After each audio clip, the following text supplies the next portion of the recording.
Coucou les amis Lion et ascendant Lion, bienvenue pour les prévisions générales pour le mois de mars 2025. Donc ce mois de mars 2025 est un mois très important puisqu'on va avoir la rétrogradation de Mercure, la rétrogradation de Vénus dans le signe du Bélier. Nous avons deux éclipses ce mois-ci. Les périodes d'éclipses, les mois d'éclipses sont majeurs en astrologie puisqu'elles apportent des événements majeurs en termes d'événements. Et ici, ça va impacter plusieurs mois. Les éclipses lunaires impactent une période de 6 mois environ et les éclipses solaires, on est sur une période d'un an. Donc c'est assez important. Donc ce mois-ci, globalement, pour vous, il sera question de difficultés potentielles sur le plan administratif. Vous allez beaucoup gérer peut-être des choses administratives qui ne vont pas avancer comme vous le souhaitez. Si vous avez des voyages de prévu à l'étranger, si vous avez des liens avec l'étranger à gérer, ce mois-ci peut être un peu plus compliqué. Attention, alors on n'est pas sur des choses très graves, mais ça va être des difficultés ici relationnelles, ça va être peut-être des pertes de données, des pertes de papier, des oublis qui pourront impacter peut-être certains trajets, surtout si vous avez des trajets longs.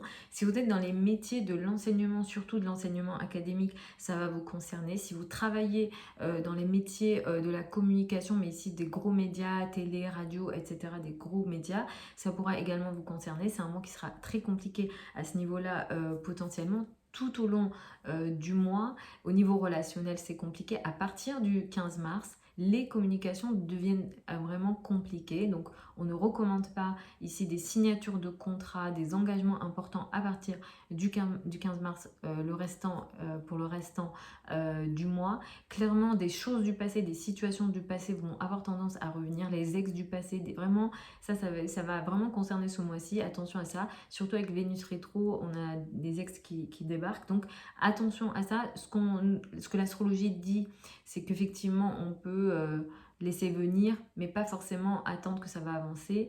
En général, ça revient pendant les Vénus rétro, les Mercure rétro pour une dernière leçon ou pour finaliser quelque chose, mais on ne va pas reprendre des relations du passé pendant les Vénus et les Mercure rétro. En général, sur le plan astrologique, c'est pas favorisé et surtout, on évite les mariages et les engagements importants pendant les Vénus rétro et Mercure rétro.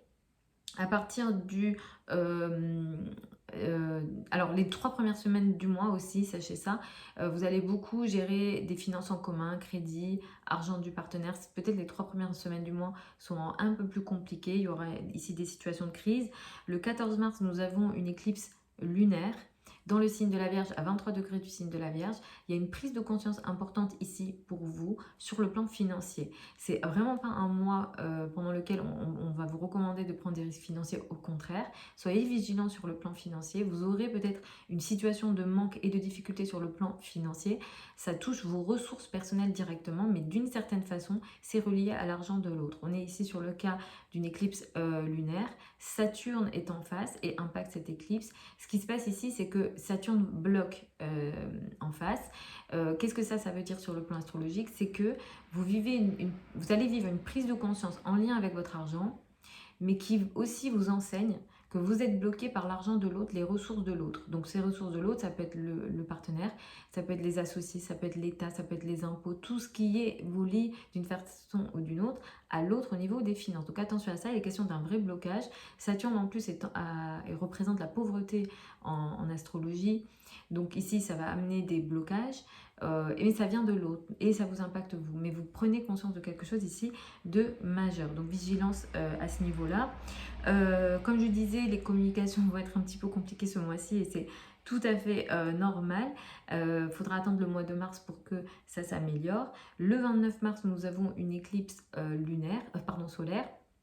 Les éclipses solaires ont un impact environ ici d'un an. Cette éclipse solaire du 29 mars va être intéressante. Elle va être potentiellement positive pour vous parce que c'est dans un signe ami et dans une maison qui est considérée intéressante sur le plan astrologique. Ici, ce qui se passe, c'est que vous allez peut-être entamer le projet ou alors la réalité d'un voyage, quelque chose voilà, sur le long terme, quelque chose au niveau même spirituel, la foi, la spiritualité, les religions, toutes ces questions-là vont revenir potentiellement, mais d'une manière assez rapide.